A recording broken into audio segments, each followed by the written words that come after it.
రోజుల దాకా తన చేయి నొప్పెడుతూనే ఉంది. కానీ నువ్వేం బెంగపడకు, నీ విషయంలో నేను అలాంటిదేం చెయ్యను. అదేం కాదు, నీకేం భయపడ్డం లేదు. ఎందుకంటే నేను భీమ్రావ్ భార్యను. నీకు భీమ్రావుతో బంధుత్వం ఉంది, అందుకే నేను నిన్ను వదిలేస్తున్నా.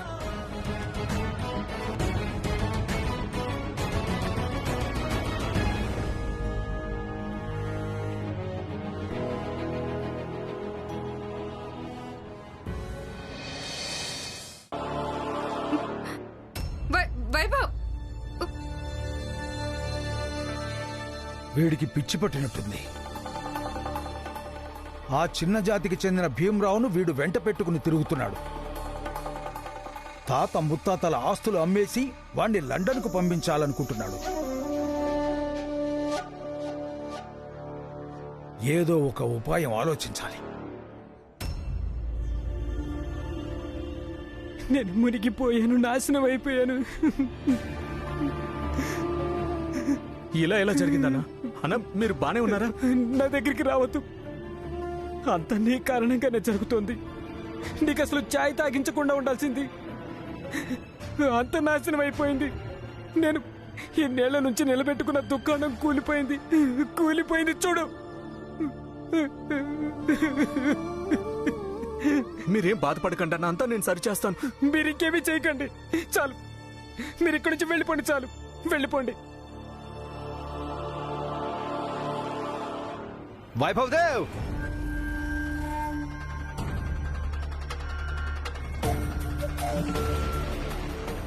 మీరు ఇక్కడ ఇంకెవరినైనా ఢీకొట్టారా? అయ్యో అన్న, క్షమించు. అవును, ఎందుకు, ఏమైంది? సర్వనాశనం. అసలు ఏం జరిగిందో చెప్పండి జోషి గారు. అసలు నేనేం చెప్పాలి? అక్కడ చెరువు దగ్గర ఒక పెద్ద చేనులో జనాలు అతన్ని కొడుతున్నారు. అలా ఎలా కొట్టగలరు? ఇప్పుడే చూస్తాను. ఆగండి, మీరు అక్కడికి వెళ్ళి ఏం చేస్తారా? మీరేమైనా గవర్నరా? అసలు మీ కారణంగా ఎంతమంది దెబ్బలు తింటున్నారో తెలుసా మీకు? కాస్త ఆలోచించండి. కోపంగా ఉన్న పెద్ద జాతి వాళ్లకు అవకాశం దొరికినప్పుడు ఇక మీ ఆ మిత్రుడు భీమరావును ఇంకేం చేస్తారు? చాలు జోషి గారు, ఆపండి. నాకంతా అర్థమవుతోంది. నేనే మూర్ఖుణ్ణి కాదు, ఇదంతా మీరు చేసిన నిర్వాకమే. నేనిప్పుడే ఈ క్షణమే స్టేషన్కి వెళ్ళి కంప్లైంట్ రాయిస్తాను. ఎవరేం చేస్తారో అప్పుడు చూస్తాను. అలాగే ఇంకొక విషయం, మా అన్నయ్య గారికి కూడా చెప్పండి. నేను మోకాళ్ల మీద కూర్చొని అడిగాను కదా, అయినా ఆయన ఇవ్వలేదు. ఇక నేను నా వాటాను చట్టపరంగా తీసుకుని తీరుతాను. నన్నెవరాపుతారో చూస్తాను.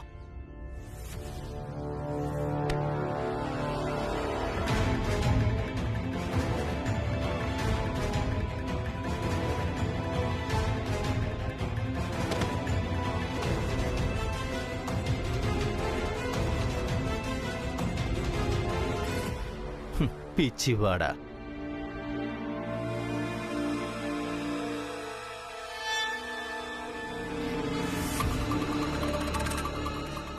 జోషి గారు, పని పూర్తయింది. ఇక తర్వాత ఏం చేయాలో చెప్పండి. ఈ నాటకం ఆడినందుకు బహుమతి లభిస్తుంది.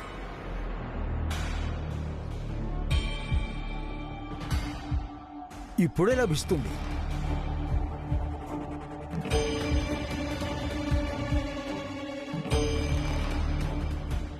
ఇదిగో, నీ దుకాణాన్ని మళ్ళీ నిర్మించుకో. మిగిలిన డబ్బులు ఎవరికివ్వాలంటే వైభవ్ను ఢీకొట్టిన వాళ్ళకి.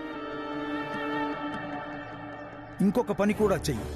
2 రోజుల దాకా ఇంట్లోంచి బయటికి రావద్దు. ఎందుకంటే వైభవ్ మనసులో పశ్చాత్తాపం కలగాలి. తన కారణంగానే నీకు ఇంత నష్టం వాటిల్లింది అని. అర్థమైందా? అలాగే గారు, మీరు చెప్పినట్టే చేస్తాను. వైభవ్ని ఎత్తండి.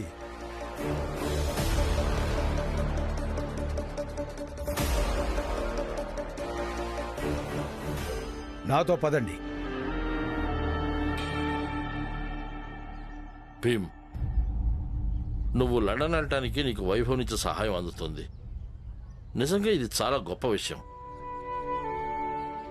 భీమ్, ఈరోజు నేను బొంబాయి నుంచి నాసిక్కి వెళుతున్నాను. రేపు వచ్చిన తర్వాత నేరుగా మీ ఇంటికే వస్తాను. అక్కడి నుంచి మనిద్దరం కలిసి ఒక సంబంధిత అధికారిని కలవడానికి వెళ్దాం. తను నీకు లండన్కి వెళ్ళడానికి ఎలాంటి కాగితాలు అవసరం అవుతాయి అన్నది వివరాలు చెప్తాడు. ధన్యవాదాలు గురువుగారు. అలాగే మీరు చెప్పింది కూడా నిజమే. వైభవ్ లాంటి మిత్రుడు నాకు దొరికాడు. అది నా దృష్టిలో చాలా గొప్ప విషయం. పద పురంజన్, త్వరగా పద.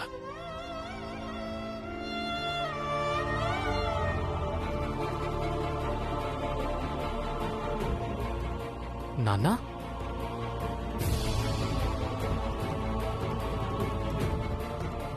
నాన్నా, నాన్న మీరు ఈ మూట్లు ఎందుకు మోస్తున్నారు? ఇది నాకివ్వండి, చాలా బరువు ఉన్నట్టుంది కదా. భీమ్, వెళ్ళు బాబు, నువ్వు నీ పని చూసుకో.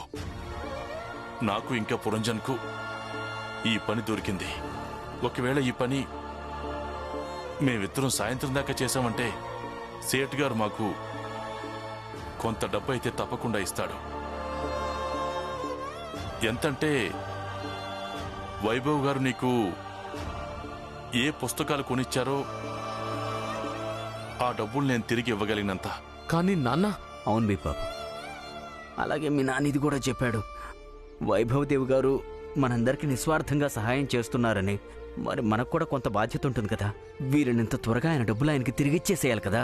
వెళ్ళు బాబు, నువ్వు నీ పని చేసుకో. అన్నట్టు నువ్వు నీ చదువు మీద మనసు పెట్టు. ఇలాంటి పని చెయ్యకండి నాన్న. మీరు ముందు నుంచే చాలా నీరసంగా ఉన్నారు. భీమరావు, మీ నాన్నగారిని నువ్వు ఆపటం వల్ల ఆగిపోడు. నువ్వు లండన్కి వెళ్తున్నావన్న సంతోషంలో ఈ బరువు కూడా ఆయనకు భారంగా అనిపించటం లేదనుకుంటా. రామ్జీ, మీరు వెళ్ళండి.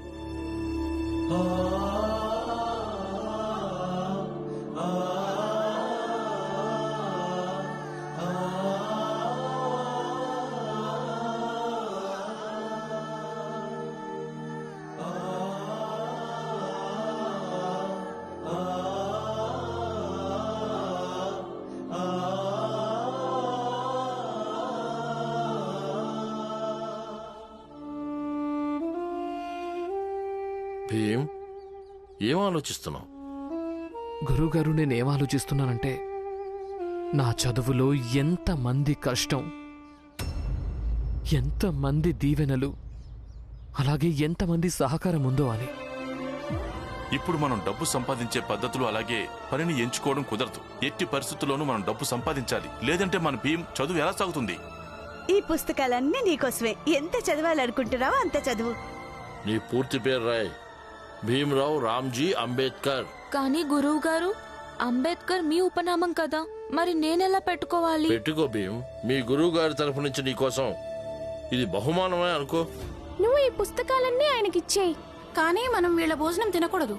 నా భర్త కంటున్న కలలను దాన్ని నిజం చేయడం కోసం నేనేం చెయ్యాల్సి వచ్చినా సరే అది చేస్తాను. నువ్వు కాలేజీకి వెళ్లకుండా ఉండడానికి మూల్యం నేను అత్తారింటికి వెళ్లకుండా ఉండడమే అయితే నేను అత్తారింటికి ఎప్పటికీ వెళ్ళను. ఏది ఏవైనా సరే నువ్వు చదువు వదిలేయడానికి వీల్లేదు. నేను లండన్ వెళ్ళి నువ్వు అక్కడ చదువుకోవడానికి అలాగే అడ్మిషన్ ఏర్పాట్లన్నీ చేసి పెడతాను. నువ్వు లండన్ రావడానికి, చదవడానికి, ఉండటానికి ఖర్చు మొత్తం నేను చూసుకుంటాను. నువ్వు లండన్ రావడానికి, చదవడానికి, ఉండటానికి ఖర్చు మొత్తం నేను చూసుకుంటాను.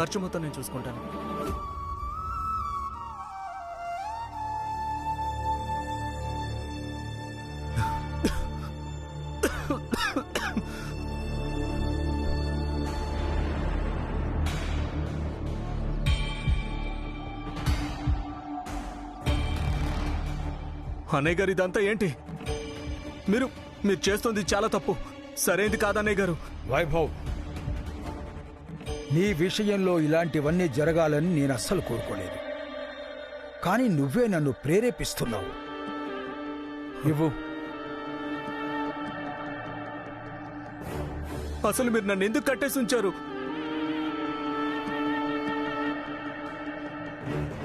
వైభవ్, ఇవి మన ఆస్తికి సంబంధించిన కాగితాలు. ఇందులో ఏం రాసుందంటే నువ్వు నీ ఇష్ట ప్రకారమే నీ వాటాకు చెందిన స్థిర ఆస్తులన్నిటినీ కూడా నా పేరును రాస్తున్నావు. లేదు, నా ఆస్తి నేను మీకెందుకు ఇస్తాను? నాకు నా వాటా మొత్తం కావాలి. ఎందుకంటే నేను లండన్కి వెళ్ళాలి. భీమ్ను కూడా నా వెంట తీసుకెళ్ళాలి. ఇందుకే వైభవ్ దేవ్, కేవలం ఇందుకే ప్రచండ దేవ్ మీ ఆస్తి మొత్తం మీ నుంచి లాక్కుంటున్నారు. వైభవ్ దేవ్, మీకున్న బుద్ధి ఆయనకు నచ్చడం లేదు.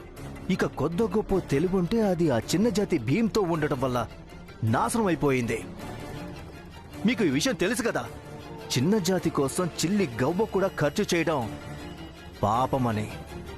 ఇక అదే పాపాన్ని ఆపడం కోసం నేను ఈ పని చేస్తున్నాను. ఇదిగో, ఎక్కువగా ఆలోచించకు. ఇక్కడ నీ సంతకం చెయ్యి. నేను ఎట్టి పరిస్థితుల్లోనూ సైన్ చెయ్యను. ఏంటి సైన్ చేయనంటున్నావా? ప్రచండ దేవ్ గారు ఈయన చదువుకున్న అజ్ఞాని.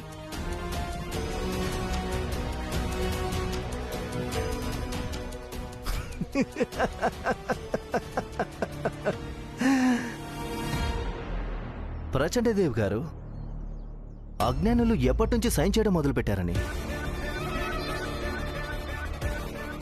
అజ్ఞానులు వేలిముద్ర వేస్తారు. ఈయనతో వేలిముద్ర వేయించుకోండి. సభాష్. లేదు, నేను వేలిముద్ర కూడా వెయ్యను. సార్, నేను ఇప్పుడు నగరపాలక సంస్థలో ఏ పారిశుద్ధ్య పని చేస్తున్నానో దానికి నా కోరిక ఏంటంటే నా స్థానంలో మీరు మా నాన్నని పెట్టుకోవాలి. ఇక కాగిత కార్యాచరణ ఏదైతే ఉంటుందో అదంతా నేను పూర్తి చేస్తాను. ఎందుకు? నువ్వు పనిచేస్తున్నావు కదా, మళ్ళీ మీ నాన్న ఎందుకు? విషయం ఏంటంటే కొన్ని రోజుల్లోనే నేను బయటకు వెళ్ళిపోతున్నాను. బొంబాయిలో ఉండను, అందుకని. అవునా? నువ్వెక్కడికి వెళ్తున్నావు?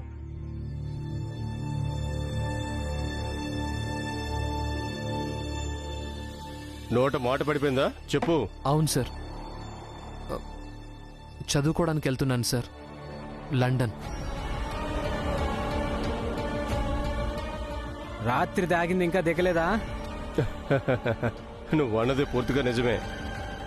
అసలు నీకు తెలుసా లండన్ ఇక్కడి నుంచి ఎంత దూరం ఉందో? తెలుసు సార్. లండన్ ఇక్కడి నుంచి ఎంత దూరం ఉంది అంటే నేనక్కడికి ఎప్పటికీ వెళ్ళలేనంత. నాకున్న స్తోమత, నాకున్న కలలు, వీటన్నింటికీ లండన్ చాలా దూరంలో ఉంది. నాకు తెలుసు. మరైతే అసలు ఎలా వెళ్తున్నావు? బొంబాయిలో నాకొక మిత్రుడున్నారు, తన సహాయంతో వెళ్తున్నాను.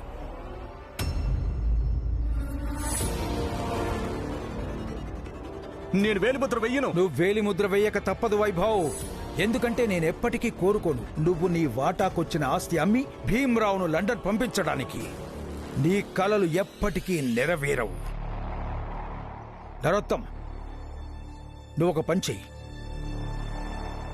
నువ్వు వీడితో వేలిముద్ర వేయించు. లేదు, నేను వేలిముద్ర వెయ్యను. నేను వేలిముద్ర వెయ్యను.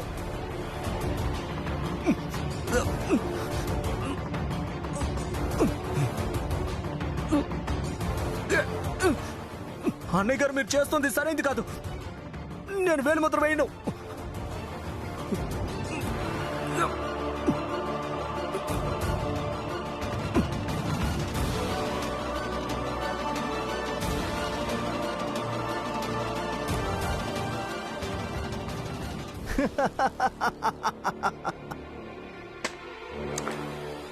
ఇది చాలా బాగుంది వైభవ్. నీకు నీ వాటా కావాలి కదా? ఇప్పుడు చూడు, నీ వాటా మొత్తం నా వాటాగా మారిపోయింది. నా దగ్గర నుంచి నీకు రావాల్సిన వాటా మొత్తం తీసుకుని బూడిద చేసి ఉంటే గనక నాకు చాలా ఆనందం కలిగేది, నిజంగా చాలా ఆనందంగా ఉండేది. కానీ నీ వాటా మొత్తం అమ్మేసి భీమ్రావును లండన్ పంపిస్తావా? లేదు, అలా జరగడానికి వీల్లేదు. ఇప్పుడు చూడు, నీకు ఒక్క చిల్లి గవ్వ కూడా లభించదు. ఇక నువ్వు ఎక్కడికి వెళ్తావో, ఏ స్టేషన్కి వెళ్ళి కంప్లైంట్ చేస్తావో వెళ్ళి చేసుకో. ఎందుకంటే బొంబాయి మొత్తంలో ఇప్పుడు నీ మాట ఎవ్వరు వినిపించుకోరు. ఇతనికంటే దౌర్భాగ్యుణ్ణి నేనెక్కడా చూడలేదు ప్రచండదేవ్ గారు. అరే, మీకు ప్రచండదేవ్ లాంటి అన్నయ్య దొరికాడు. ఇంతగా పరువు ప్రతిష్ట కలిగిన వ్యక్తి. నీకు తెలుసా, మొత్తం బొంబాయిలోనే ప్రచండదేవ్ గారి లాంటి జ్ఞాని ఎవ్వరూ లేరు. కానీ ఇతనికి ఆ మూర్ఖుడు భీమ్రావే మంచిగా అనిపిస్తున్నాడు. ఇవే మూర్ఖపు పనుల కారణంగానే వైభవ్ దేవ్ ఈరోజు మీ దగ్గర ఏమీ లేదు. వీడి కట్లిప్పండి. ఇప్పుడు వీడు విషం లేని పావులా మారిపోయాడు. ఇక వీడు ఏమీ చెయ్యలేడు. ఒకవేళ నీకు బుద్ధి వస్తే మన ఇంటికే రా, లేదంటే రావద్దు.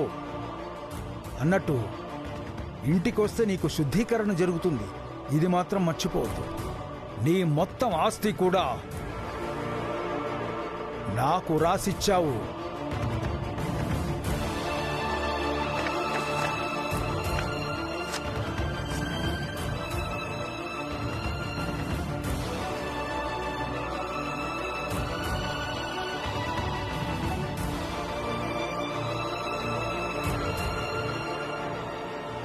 అయితే మీరు ఇది అర్థం చేసుకోండి.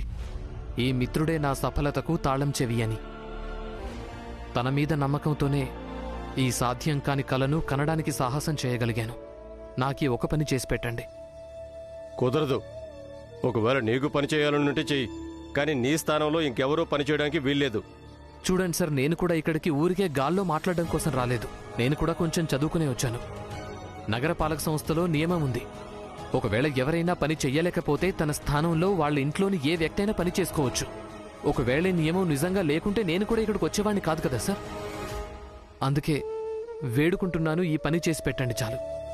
ఎందుకంటే నా స్థానంలో మా నాన్నకు పని దొరికిందంటే ఆయనకు అలాగే నా కుటుంబం జీవితం సవ్యంగా సాగగలుగుతుంది.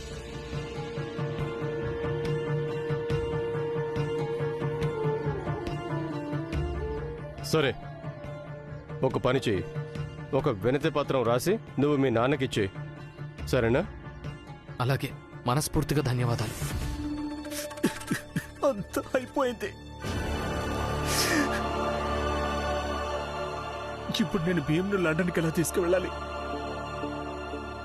నేను భీమ్ను లండన్కి ఎలా తీసుకువెళ్ళాలి? భీమ్ను లండన్, నేను భీమ్ను లండన్ ఎలా నేను భీమ్ను లండన్కి ఎలా తీసుకువెళ్ళాలి? ఎలా తీసుకువెళ్ళాలి? నేను భీమ్కు మాటిచ్చాను, నేను తన్ను లండన్ తీసుకువెళ్తానని. నేను ఏ మొహం పెట్టుకొని చెప్పాలి నేను తన్ను లండన్ తీసుకువెళ్ళలేనని? వైభవ్, భీమ్, ఏంటిది? ఈ రక్తం నీకెలా అంటుకుంది? నేను మార్కెట్కి వెళ్ళినప్పుడు కొందరు పిల్లలు రంగు చల్లారు, అందుకే చేంజ్ చేసుకోవడానికి ఇంటికి వెళ్తున్నాను. నువ్వేంటి ఇక్కడ? నేను అధికారులను కలవడానికి నగరపాలక సంస్థ ఆఫీస్కి వెళ్ళాను. ఇప్పుడు ఇంటికి వెళ్తున్నాను. ఏమైంది? ఏం లేదు. సరే సరే, నువ్వు వెళ్ళు. నేను ఇంటికెళ్ళి చేంజ్ చేసుకుంటాను.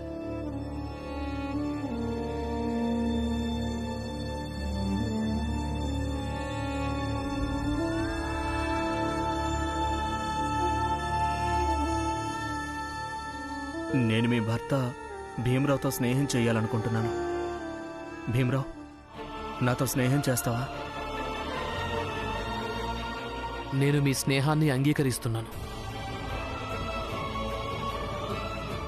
నేను లండన్కి వెళ్ళి నువ్వు అక్కడ చదువుకోవడానికి, అలాగే అడ్మిషన్ ఏర్పాట్లన్నీ చేసి పెడతాను. నువ్వు లండన్ రావడానికి, చదవడానికి, ఉండటానికి ఖర్చు మొత్తం నేను చూసుకుంటాను.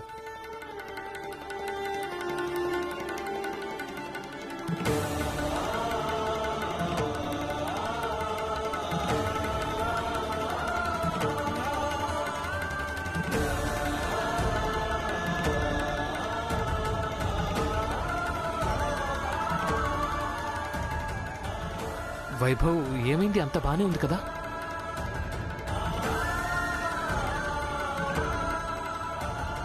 చెప్పు నాకు, ఏం జరిగింది? నువ్వెందుకు ఏడుస్తున్నావు? చిన్నప్పుడు మా అమ్మ నాకు చెప్తుండేది, ఎప్పుడైనా మనసు భారంగా అనిపిస్తే ఎవరినైనా గుండెలు కత్తుకొని ఏడవటం మంచిదని. నాకెప్పుడైనా మనసు భారంగా అనిపిస్తే అమ్మను గుండెలకు అద్దుకొని ఏడ్చేవాడిని. ఇక ఇక నేను బాగా ఏడ్చేవాడిని. కానీ అమ్మ పోయిన తర్వాత ఎవరూ అలాంటి వాళ్ళు దొరకలేదు గుండెలకు అత్తుకోవడానికి.